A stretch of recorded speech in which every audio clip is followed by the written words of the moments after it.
Itu, namun mari kita renungkan. Jika seseorang telah mengakui kesalahan dan ingin membuka semua kebenaran, apakah kita akan menutup pintu maaf atau justru kita dukung agar kebenaran ini benar-benar terungkap?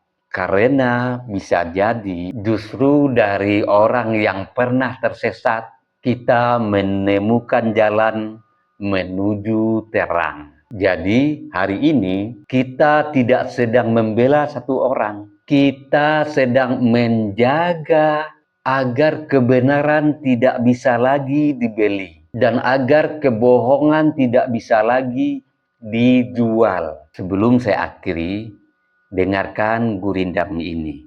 Tunggu sebentar. Salah langkah kini disadari, luka lama mulai diobati. Jika hati benar kembali, ampun dibuka, dosa pun pergi. Janganlah benci kepada yang telah insaf, dukung langkahnya membuka maaf. Sebab dari gelap yang pernah ada, terbit cahaya untuk bangsa. Saya Beni Budaya.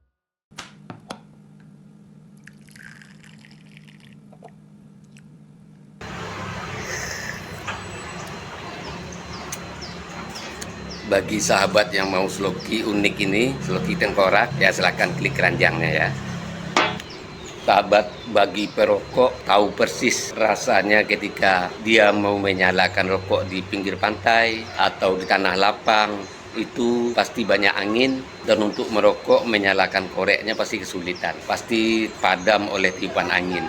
Tapi semuanya tidak akan terjadi lagi jika korek kita ini kapasitas gasnya besar. Jika sahabat ingin korek seperti ini, cek di keranjang produk.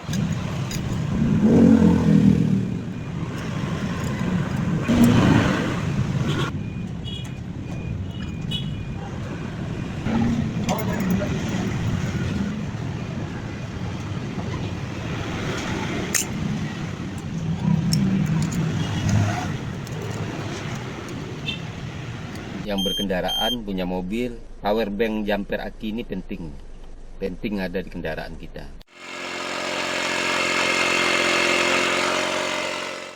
Nah sahabat, ini juga penting di mobil ini buat handsfree kita. Jadi ketika kita menyetir ada telepon masuk, kita nggak perlu pegang handphone, ya langsung jawab di sini.